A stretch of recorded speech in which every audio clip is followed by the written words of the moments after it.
us to 13.5, or what is otherwise known as today's sheet number 1.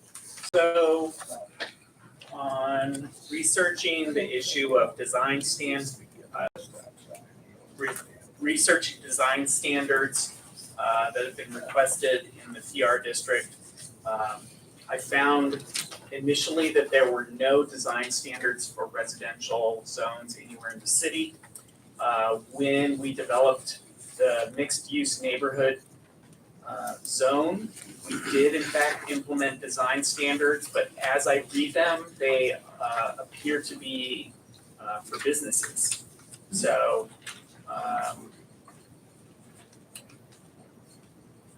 I think that currently the design standards in the mixed-use neighborhoods don't apply to residential buildings or should not appropriately apply to residential buildings. So the amendment that I propose is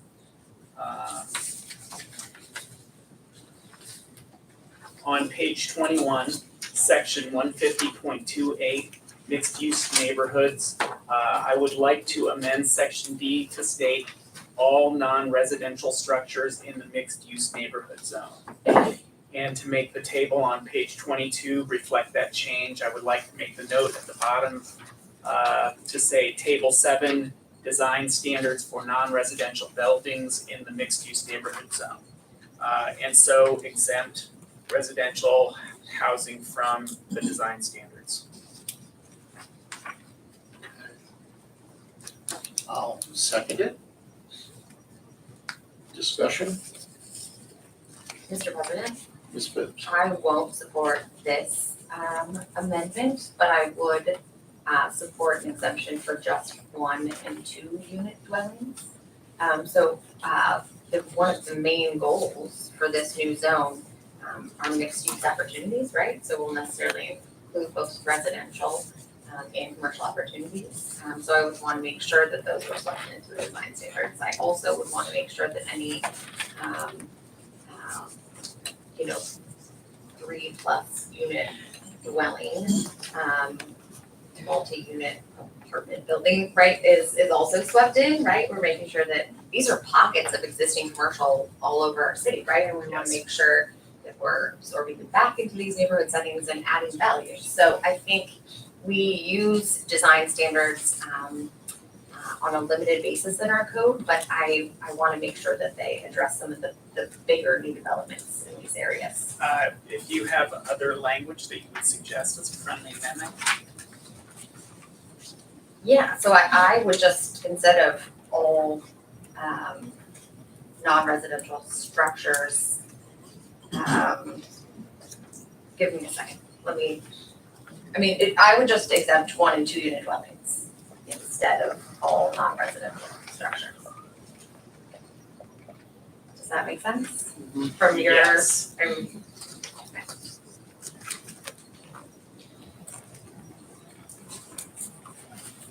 So if you just change all non-residential structures to all non-1 or 2 unit residential structures. or at the end of, sorry Bill, but also at the end of D, you could just say 1 and 2 unit dwellings are accepted from the design standards. Well, if I could just intercede for a second. Sure. You know, a lot of the problems that we've dealt with during this whole process, and many of the things that we've talked about this evening, have to do with trying to mitigate problems because things weren't done properly in the past.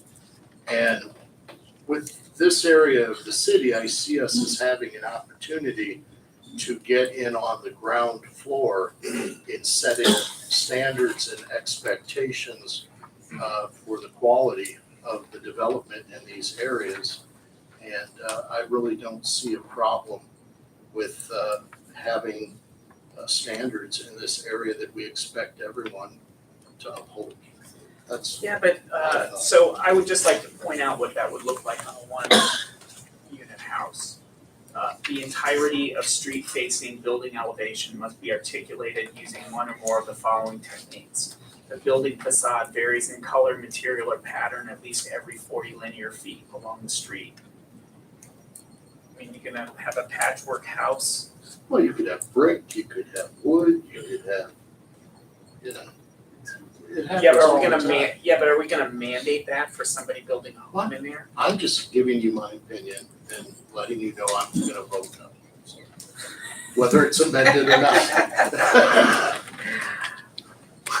I think these design standards were designed for commercial buildings. They look perfectly appropriate to me for commercial buildings. Mr. President, Ms. Phipps, I mean, they weren't designed just for commercial buildings. I mean, commercial and residential, properties are treated differently within the design standards on 2022. So retail uses are called out specifically in building transparency, floor to floor heights. At the end of building transparency, residential uses, street level and upper level facades are treated differently than commercial. So I mean, I disagree that we didn't think through commercial versus residential here. And I don't think they're particularly burdensome for residential properties, but I do hear you that residential properties are being treated differently in these districts than elsewhere in the city. Because no other residential properties are subject to design standards, and I'm happy to think through 1 and 2 unit dwelling exception, but I wouldn't go any further than that. Mr. President? no, he was more assertive. No, that's fine. I'm more than happy to see the Go time. ahead, Nick. I would also be in support of excluding 1 and 2 unit dwellings in these design standards. I definitely understand that this would be somewhat arduous for especially a 1 unit dwelling. I certainly also understand that anything above 2 units, we're gonna want to look a certain way in this specific area. So if we carved out 1 and 2 units, I would definitely be in support of that. Mr. President, Mr. Dennis. I've heard from quite a few people that are unhappy with plenty of designs of 1 unit homes. You know, we spent a lot of time discussing duplexes and how that's gonna destroy a neighborhood, but it is equally possible that a 1 unit dwelling can be neglected, can be built cheaply. As an example, and I don't pick on anybody in particular, but there are some homes that have been built recently on the east side on what was formerly vacant land that have been described to me as boxy, lacking any sort of character. There's a lot of people living there, and that's great. I'm sure it's very affordable housing. I've heard a lot of complaints though about the way that it looks. And I think if we are exempting single family homes from any design standards whatsoever, I guess maybe I'm confused, but that seems to open the door to a bunch of cheap 1 unit dwellings that are gonna do just as much to detract from these neighborhoods as anything else could. So I'm not in support of this at this point. I do recognize that this is something new that we are adopting here, and I think we're gonna have to monitor it closely and tweak it when and where necessary. I prefer to defer that decision till later though, and hold everybody to the same design standards right now. Mr. President? Mr. Harrell. 2 points. First point, building roof lines. The predominant roof form shall be flat and parapeted. I'm trying to picture a single family home that's necessitates having a flat roof or parapeted. So I think that's an example that would support making some sort of an exemption. That's the first point. Second point is more general, and that is we have spent a lot of time, we, council and the community, planning commission, yeoman's effort, I mean, a lot of effort has gone into this. And because of the sheer volume and weight of the decisions, I'm not as comfortable with the design standards section of this. So I think that whatever we do tonight, it would be very important for council to treat as a priority, putting some mechanism in place, and maybe it's assigning the Historic Preservation Commission or however, but some mechanism in place to deep dive the design standards. I don't think we should hold up passing this until we are comfortable with the design standards. But I think we do need to spend a bit of effort going forward on issues like this for not only this section, but also the art district, et cetera. Mr. President, if I Mr. Oders, may withdraw my amendment, I will withdraw my second. I would like to propose an amendment exempting 1 and 2 unit dwellings from the design standards of the mixed-use neighborhood. Second. Properly moved and seconded. Rediscussion. Mr. President, I take Bill's point regarding the shape of the roof or the roof line. The solution I would prefer for this, on floor-to-floor heights and building transparencies, we've included the language for retail uses. Including similar language for roof lines would exempt single-family homes from the roof line requirements, which is a change that I could support. The facade materials, the articulation standards, the trash screening, the no mechanical equipment visible from the street. I think all of those standards are standards that I would apply to 1-unit dwellings and 2-unit dwellings in this area. I do take the point on roof lines though. So I still cannot support this amendment as currently proposed. Just Jeff, with respect to adding for retail uses, would you consider multi-unit dwellings as retail units?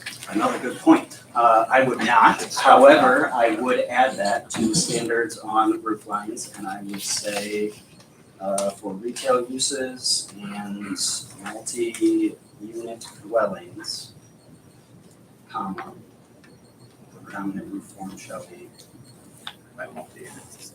anything larger than 2, yes. Except duplexes and million dwellings.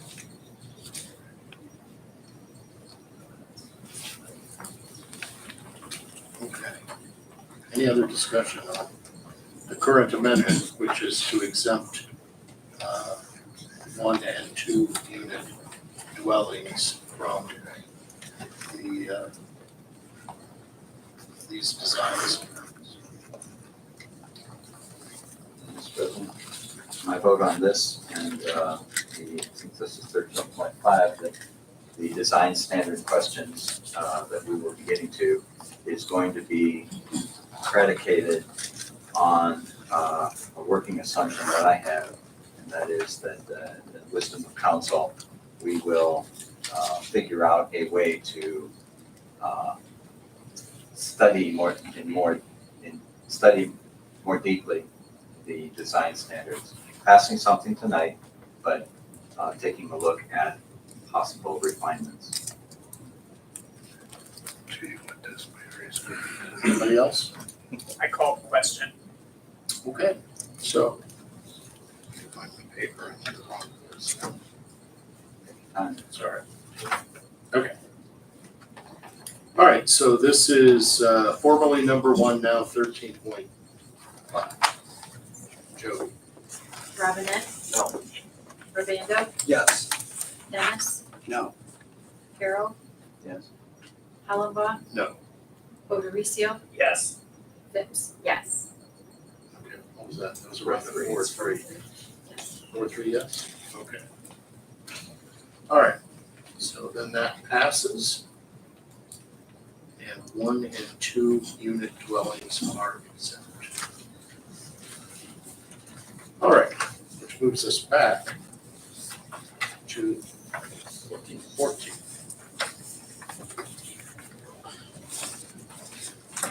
Mr. President, All right, Mr. Robinette. this is a follow-on, I guess, to that conversation, an effort to apply similar standards to the PR district. And I therefore move that we add language to the PR district that mirrors the FUN zone. Specifically, that all structures in the pedestrian residential district that are newly developed, redeveloped, or undergoing facade renovations that affect more than 25% of the front facade after the effective date of this ordinance must comply with the PR district design standards. And that would include mirroring the FUN design standards as just, That we just exempted 1 and 2. yes, in its entirety. We don't allow anything other than 1 unit dwellings in the PR district. Not officially. So we're making a motion to exempt what would be. Then there's a Absolutely no consistency challenge here, don't we? Well, I mean, I'm gonna vote the same on both, so I'm fine. I think though, I think what's coming out of this, frankly, is that we do need to take a harder look at design standards in the short term. And that would include, I think one of the things I will certainly do is recommend to the city administration that we do create a commission of some sort to take a hard look at design standards specifically in the PR district, because I think they're necessary, I think they're warranted, but I also think we don't have the information that we need today to move forward with them. I think we've got too many unknowns, but I think it's a solvable problem in a matter of, in a short amount of time.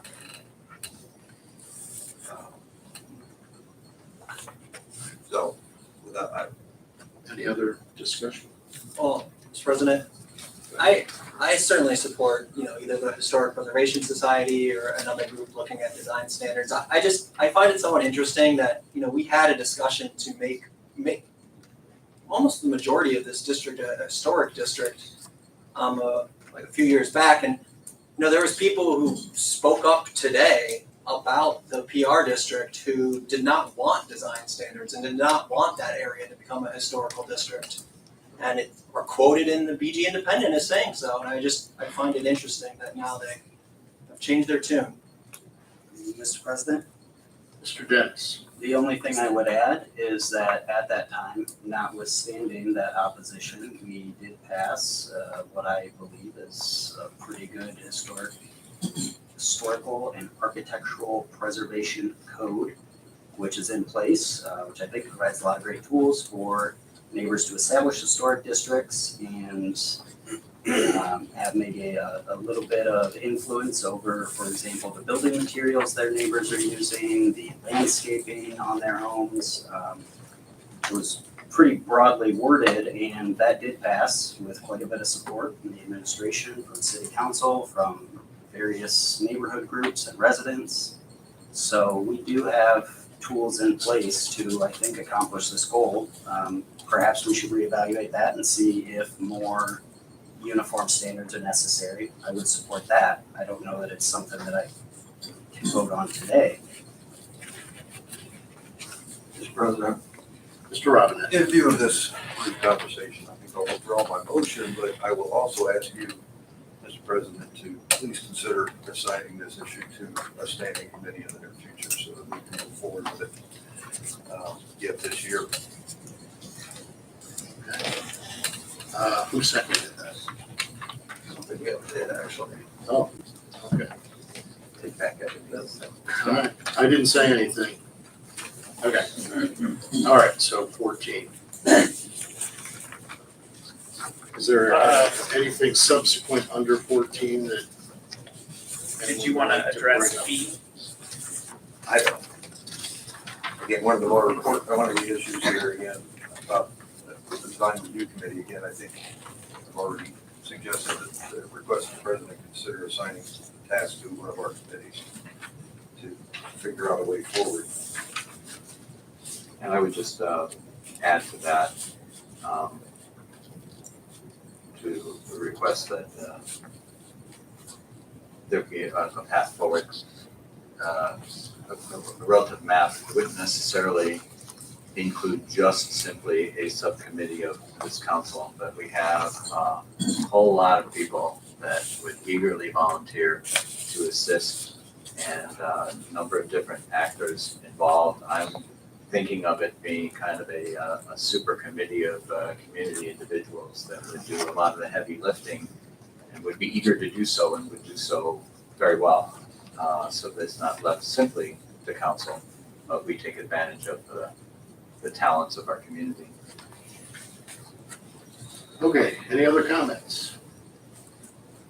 So that brings us to 17. Yes, there was a proviso on this, which was it would be needed only if basically we did not prohibit 2-unit dwellings in the PR district. So it is, and also looking at what the vote was for the accessory dwelling units, I will not be advancing this amendment. It's largely not needed. Okay, which, if I understand correctly, means we have one thing left, which is number 2 on the sheet from today. And that has to do with a request to change 150.42 use table for 150.44 to allow group home or community residences and institutional. So I'll make that motion. Second. Properly moved and seconded. Any discussion? We all got an email today from Heather that this was something that was simply overlooked in the process. So this is just correcting something that should have been there the whole time. Mr. President? Mr. Harrell. It's been said before, but I am very thankful that we have Heather And always will. that we have Heather and that she caught this. That's fantastic. I appreciate it, and her. Any other discussion? Jody? Robando, Yes. Dennis, Yes. Carol, Yes. Hollenbaugh, Yes. Odericio, Yes. Phipps, Yes. Robinette. Yes. Okay, so that amendment passes as well. Mr. President, Mr. Harrell. One other item, and I'm sensing that we probably do not want to address it, but I'd like to bring it up. There was a request to add a table that's apparently not needed for legal reasons, but perhaps would be helpful for communication reasons. Is there any desire to include that at this time? Mr. President, Mr. Dennis? is that a motion? No, it's a statement, and then if you make a motion, then obviously it must be really important, and I'll second it. Mr. President, I would move that we add either the table that Councilman Robinette has developed or a similar table to this section of the code to add clarity. Second. Properly moved and seconded. Discussion? Mr. President? Ms. Phipps? I would only say, I mean, so this is floated out. I did not talk to Hunter. I mean, I only asked City Attorney Hunter to tell me if he thought this was an accurate interpretation of this code section. I did not ask him if he thought we should insert it in the code. I mean, I guess I would like to have our city attorney, I mean, this occupancy piece is very touchy for our city. We've had the Yoder decision here. It looks like I'm seeing that Mike has not seen this. Hunter is not here. I mean, if this is something that we could wait a bit on and just get our city attorney to weigh in on before we insert it into the code, that would be my preference, and that's probably how I will vote. Mr. Harrell? Rachel, Yes. with the correspondence with City Attorney Hunter, did he come back with the opinion that the table was accurate? Yes, but can't we just wait and sort it? I mean, The table is accurate. Pardon? The table is accurate. Yeah, I think the table's, I think this, Greg, I don't know how many lawyers you'd look at it. I know that's probably true. Yeah. I'm not one. Yeah, I'm not a lawyer for this purpose. I do draft zoning regulations and the table is accurate and it's good and I actually motion. It's provided just for clarity, it wasn't, there's no Yeah. substantive change to anything, it's just, That's kind of how the tables work anyway in this code, just for clarity, they're not. I mean, it was created to communicate with council, but it would serve the same purpose in the code. Okay. Any other comments? Okay. Jody? Dennis, Yes. Harold, Yes. Hollenbaugh, Under the proviso that whatever is done can be undone, yes. Odericio. Yes. Phipps. Yeah. Robinette, Yes. Urbano. Yes. Okay, so we'll call that, The new 17? New three. no, that'd be the new 19, I guess. Oh, yeah. 'Cause we.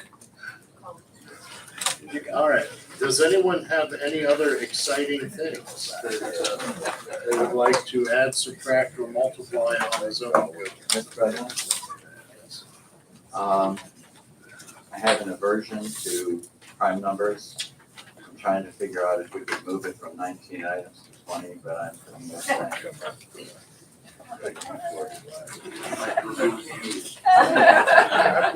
Okay. Go ahead, Greg. So we're wrapping up the amendment, right? I just want to make sure there were no more amendments before we. Anyway, I'd just like to say, President, that this update to zoning code is well worth it, and I'm glad we're where we are. I think while the 7 members of this council do not agree on every section of the code we vote on today, we do agree on a significant majority of the code. And overall, it's good, it's necessary, a necessary update. The zoning code is better organized, it's clear, it's easier to read. And the final document recognizes the change in vision for Bowling Green since the original zoning code was adopted. To me, importantly supports economic development. It makes it easier for the voters, investors to understand. So I'm happy to support this updated zoning code, despite what I have to support. And, Winston Churchill said, perfection is the enemy of progress. Let's progress. Well, you've got to have something. Yeah. I don't want to repeat myself, but, and I made a number of statements earlier, but, I think it's something that has occupied our time, council as well as other organizations. And I'm pleased with the process worked. I'm pleased with the outcome and, the process showing us the way forward on next steps. And I look forward to an update to the zoning code in another 45 years or so. Any other comments? Okay, so we had a motion to adopt Oh, ordinance yes. 90, yeah, we're not done. I know, sorry. We had a motion to adopt ordinance 9098. It was seconded. We then had discussion. We have since made amendments. So we will now be voting to adopt ordinance 9098 as amended.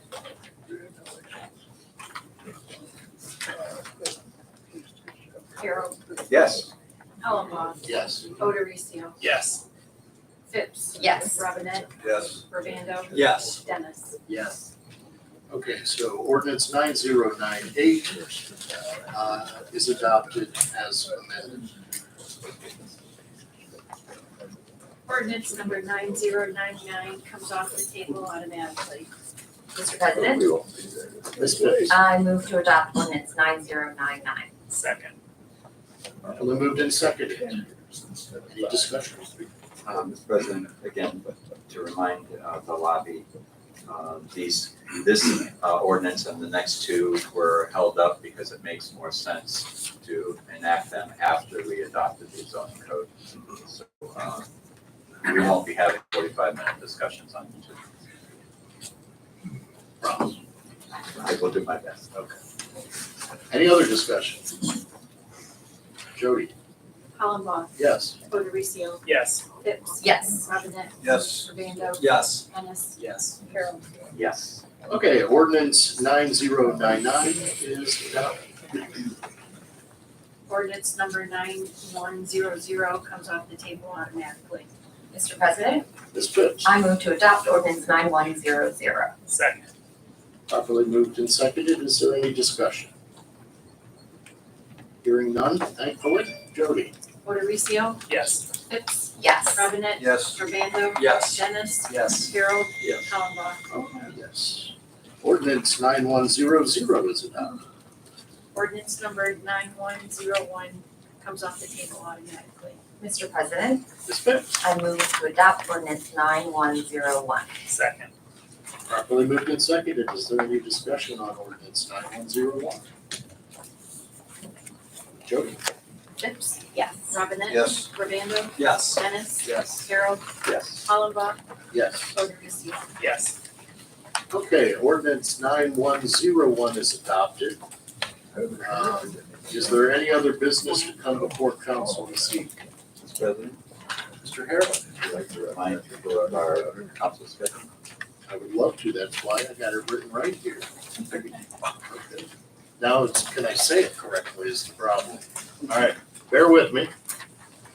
Our second meeting in June, or our next meeting, and coincidentally, the last council meeting that will occur in these lavish accommodations, is going to occur on Thursday, June 29th at 7 p.m. Got it right. Yep, there will be no council meetings during the month of August, and our first. So close. So close. So close. I withdraw that statement. There will be no city council meetings during the month of July. Our next council meeting after June 29th will be our regularly scheduled first Monday night meeting in the month of August. In that building. Over there. Okay, that's all I got. Has anyone got anything else? Mr. President, Yes. I move we adjourn. Second. Properly moved and seconded. All in favor, say aye. Aye. Opposed, same sign.